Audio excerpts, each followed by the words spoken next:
అందరికీ నమస్కారము. వాక్కు యొక్క విలువ ఎంత ఘనమైనదో ఎంత చక్కగా ఈ పద్యం ద్వారా వివరించారు వేమన యోగి.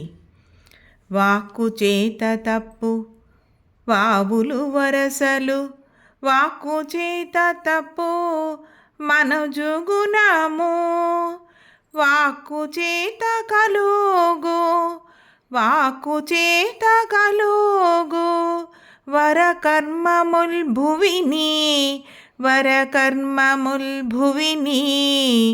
విశ్వదాభిరామ వినురవేమ. దీని తాత్పర్యం, మాట్లాడ్డాన్ని బట్టి అన్ని పనులు జరుగుతాయి. తప్పు మాట వల్ల బంధుత్వం చెడిపోతుంది, మంచి మాట వలన మంచి పనులు జరుగుతాయి.